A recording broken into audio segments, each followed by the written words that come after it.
Hello everyone, today I'll continue bringing you the story of the single mother, tieu.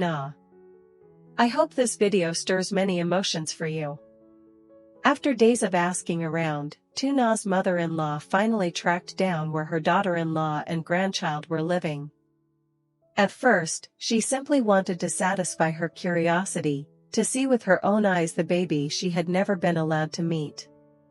But the moment her gaze fell upon the chubby, adorable child in its mother's arms, conflicting emotions surged within her: desire, anger, and the spark of a sinister scheme. A poisonous thought began to take shape in her mind: this child carries the bloodline of our family. How could it possibly remain with a woman who dared to run away and defy me? It must belong to this household, raised under my guidance, so that one day it will become the pride and future of our lineage. From that day on, her sleep was never peaceful again. In her mind, she constantly pictured the child sweetly calling her grandma, living in the grand mansion instead of this shabby place. She convinced herself that once the child was taken from tieu, it would soon forget the weak woman who bore it. During the day, she found excuses to linger around the neighborhood. Sometimes she pretended to buy vegetables, other times she claimed to visit acquaintances. In truth, every move was calculated to observe: when tieu carried her baby outside, how often the baby slept, whether neighbors kept an eye on them. Every detail was memorized carefully, like a predator patiently stalking its prey. At night, under the dim glow of an oil lamp, she plotted with a few trusted aides. Sometimes she discussed using the law, invoking her role as the grandmother to fight for custody. Other times, she considered taking matters into her own hands, exploiting a moment of carelessness to snatch the child away. To her, any method was acceptable, so long as the baby ended up in her grasp. Meanwhile, tieu was completely unaware. Though she occasionally sensed strange eyes watching her, or overheard unusual questions, her maternal instinct only made her cautious for a moment before dismissing it. She went on with her daily routine, caring for her child, going to the market, tending the garden. Some nights, she startled awake, clutching her baby tightly after dreaming someone had torn it from her arms. But each time she opened her eyes and saw the baby still there, she breathed a sigh of relief. Her mother-in-law's schemes grew bolder. She had already prepared documents proving blood relation and had lawyers draft custody strategies. At the same time, she instructed her henchmen: if she refuses to hand over the child, use force. What's there to fear from a woman like her? In her eyes, the baby was not a soul needing warmth and love, but a pawn of family honor.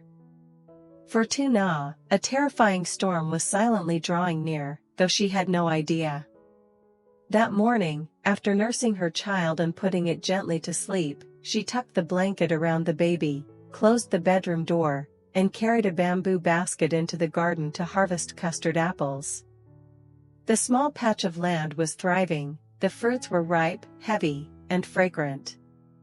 She carefully plucked each one, placing them in the basket. Fatigue showed on her face after so many sleepless nights tending to her baby, yet her eyes still shone with hope for the future.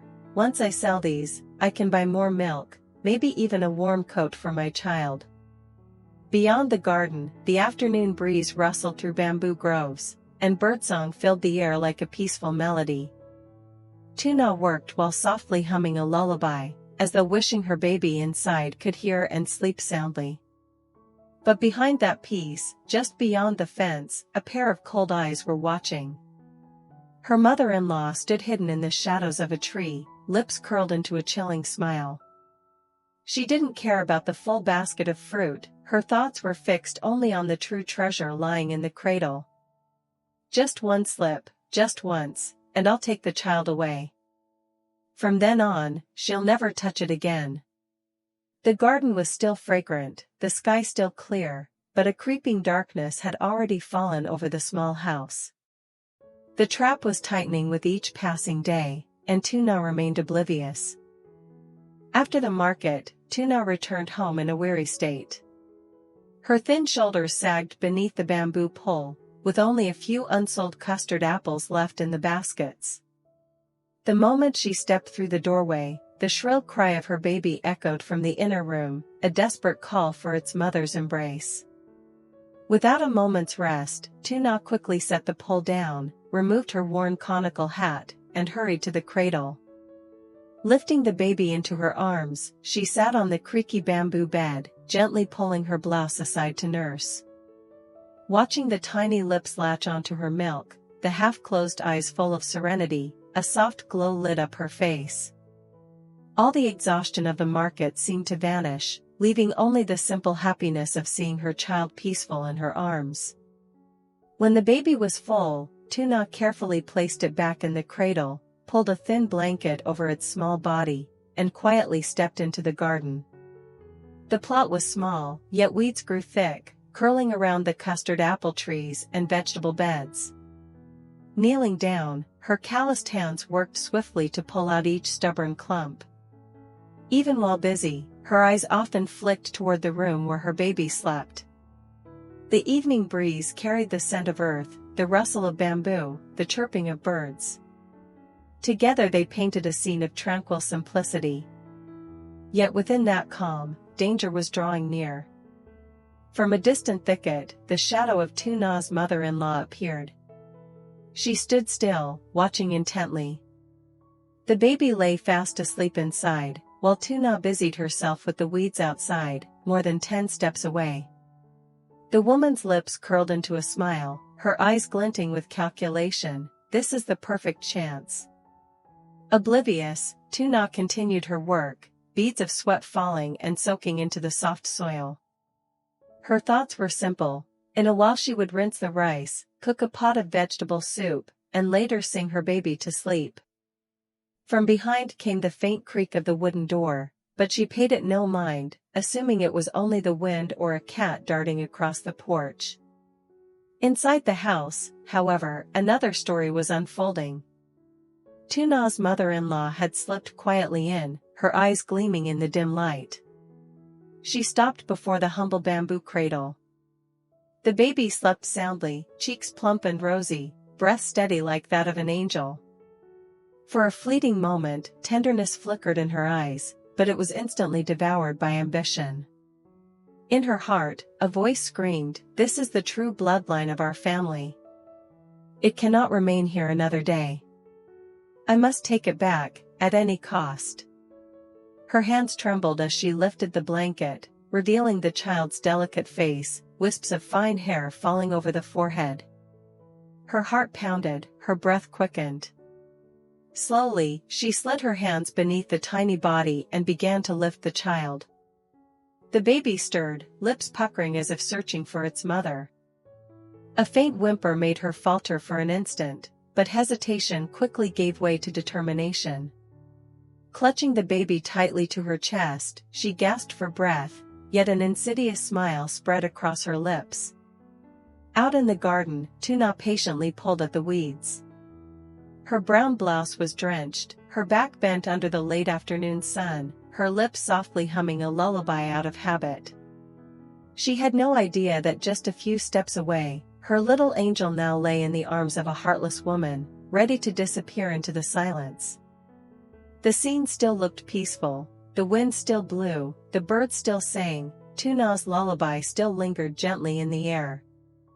But that peace had already been shattered by a ruthless hand, and the mother, innocent among her garden weeds, had no inkling of the tragedy looming so close. Clutching the baby tightly in her arms, Tuna's mother-in-law tiptoed forward like a thief in broad daylight.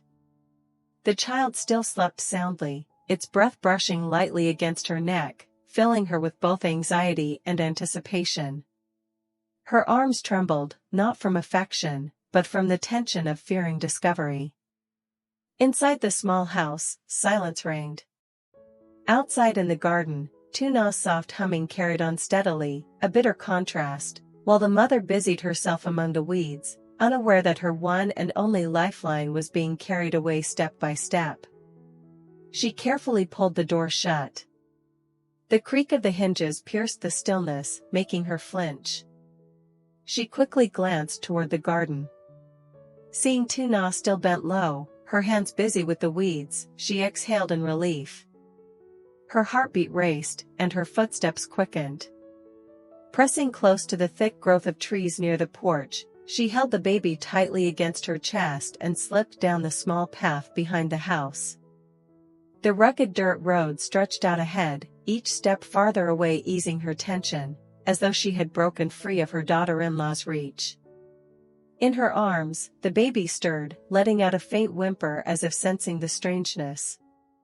She immediately patted it gently, whispering softly, "Hush now, my dear, you're coming home with Grandma soon."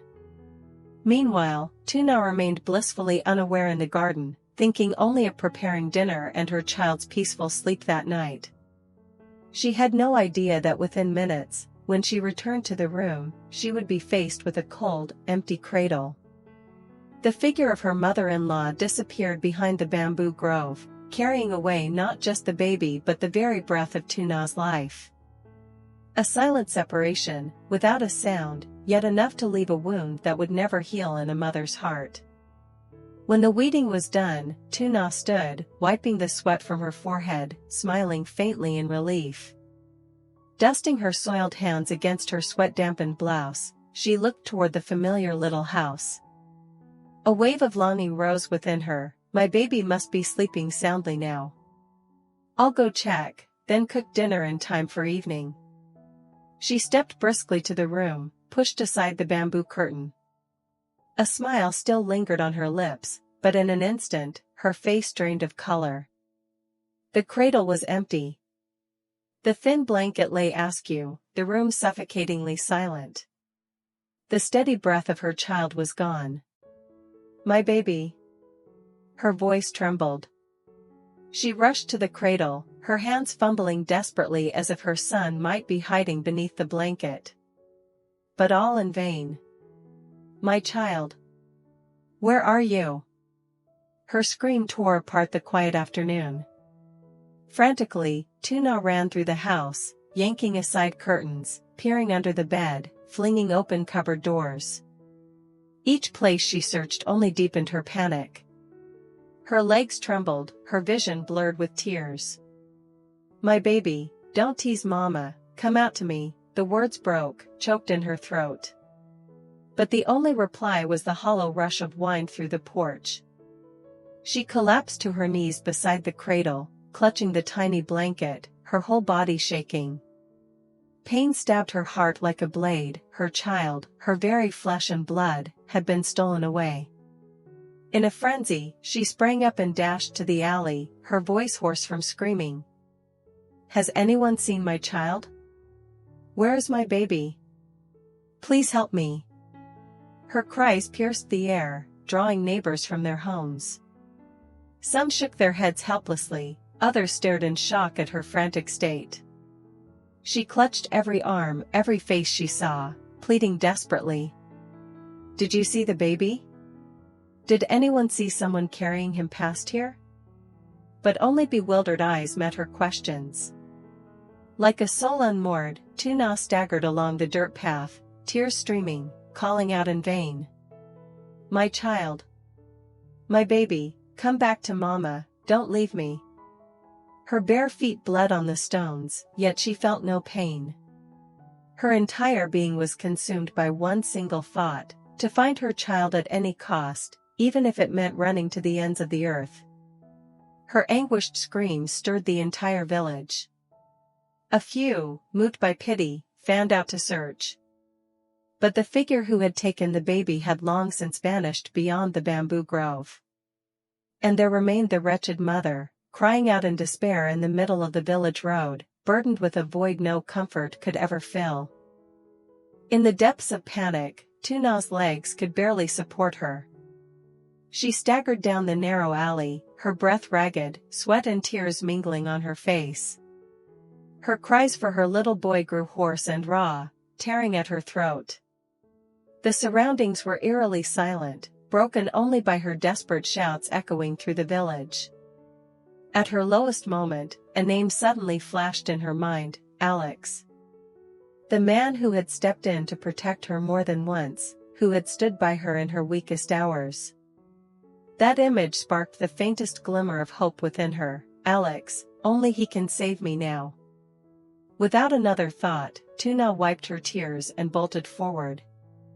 Her bare feet were bloodied by stones, but she felt nothing, driven only by the need to reach the end of the village, where Alex's house stood.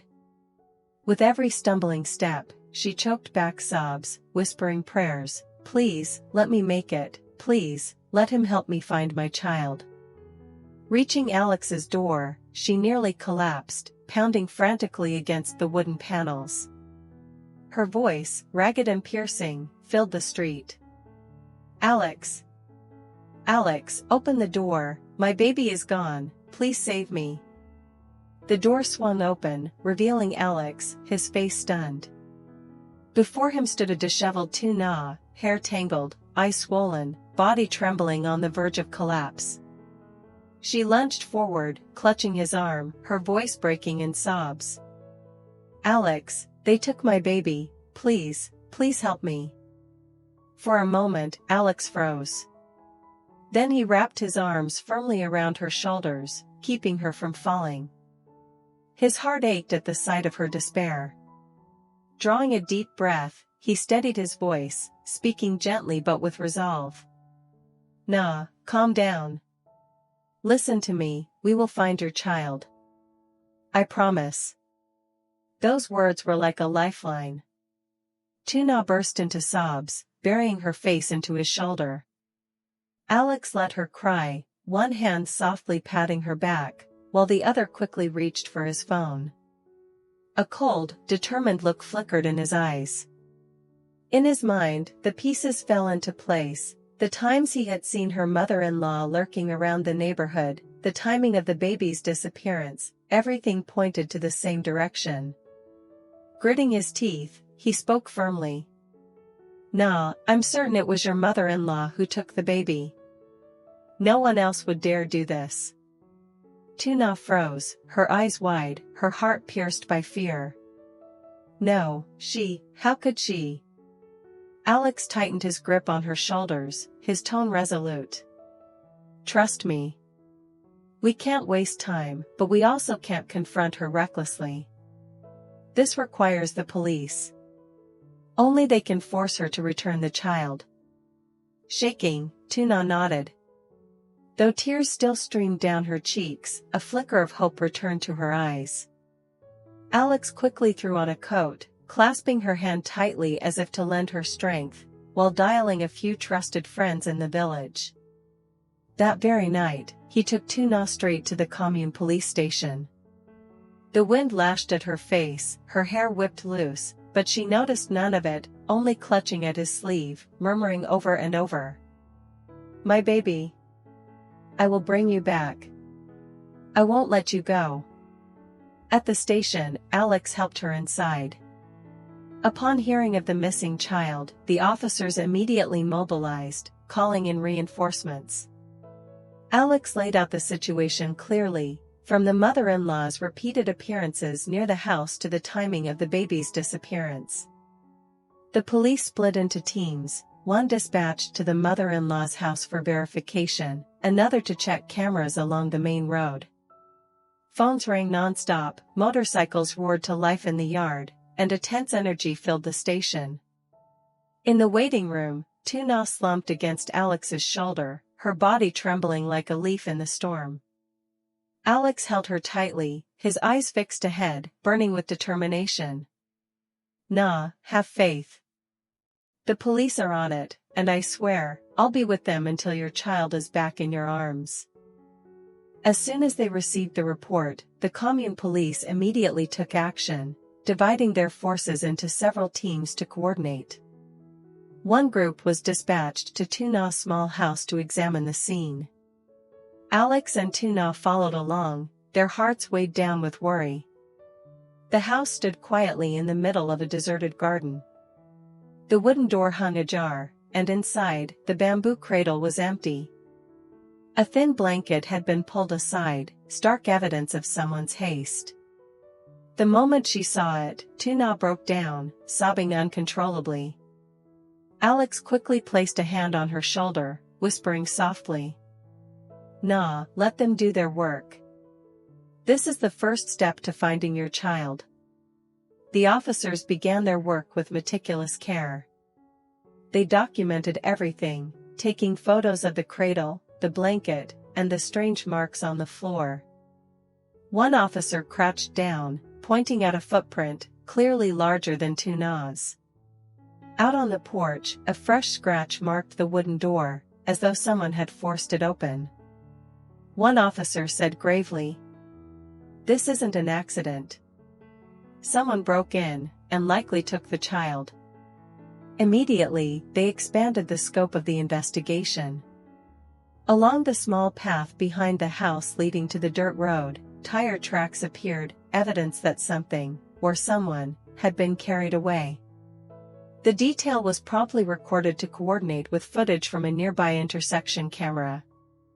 Meanwhile, another officer turned to Tuna, asking about family ties, whether anyone had ever tried to claim the child. With a choked voice, she recounted the long-standing conflict with her mother-in-law, the woman's repeated appearances near the house, and her obvious intent to take the baby away. Every word was carefully noted. Standing beside her, Alex added what he himself had witnessed. He spoke firmly. "I have reason to believe her mother-in-law is involved. But I ask you to rely on solid evidence, just please, find the baby as quickly as possible." Once the on-site investigation was completed, another team was immediately sent to the mother-in-law's residence to verify. The atmosphere grew tense. Everyone knew that with every passing minute, the chance of recovering the child diminished. Inside the tiny room, while the officers busied themselves measuring and recording, Tuna clutched the small blanket against her chest, tears streaming without end. Her face was gaunt, her eyes blurred with exhaustion and grief, her body trembling as though it might collapse. Alex never left her side. Sitting close, he grasped her cold hands, his voice steady and resolute. "Nah, you must try to stay strong. The police are involved now, you are no longer alone. I truly believe your child will be brought back soon." Hearing this, Tuna burst into fresh tears, leaning against his shoulder. Alex wrapped his arms around her, shielding her from the pain pressing in from every side. He gently wiped the tears from her pale face, whispering, "I know this pain is tearing you apart, but right now you must be stronger than ever. Your child needs you. And I'm here, I won't let you fall." Those words seeped into her wounded heart like warmth in the cold. Even in her darkest despair, Tuna realized she still had a steady pillar beside her. Outside, officers called out urgently, boots pounded across the yard, motorcycle engines roared to life. The air was charged with urgency. Yet in that small room, Alex still held tightly to Tuna's hand, giving her a fragile but powerful hope that her son would return, and that she would not face this storm alone. Xin chào tất cả mọi người. Chào mừng tất cả mọi người đã quay trở lại với kênh của mình, và đây là 1 phút cuối video mà mình dành thời gian để có thể nói chuyện cũng như chia sẻ và tâm sự cùng với mọi người. Xin lỗi mọi người vì hiện tại ở chỗ mình đang mưa khá là to nên có thể mọi người sẽ không nghe rõ mình nói, mặc dù mình đang rất cố gắng để nói to để có thể để cho mọi người nghe rõ nhất có thể. Sau video hôm nay thì mình cũng có đôi lời nhắn nhủ. Mình hy vọng rằng video của mình đã góp phần nào đó đến niềm vui trong cuộc sống của mọi người, và mình hy vọng rằng sẽ tiếp tục được gặp lại mọi người trong những video tiếp theo. Mong rằng mọi người sẽ tiếp tục ủng hộ cho những video của mình và những video khác ở trên kênh của mình nữa. Nếu như mọi người có ý kiến đóng góp gì thì vui lòng hãy để lại ở phần bình luận mọi người nhé. Và nếu như yêu quý kênh của mình thì hãy like, share video cũng như là hãy đăng ký kênh. Và nhớ rằng mọi người hãy bật chuông thông báo lên để mỗi khi kênh mình ra kênh video mới, mọi người sẽ là những người xem đầu tiên nha.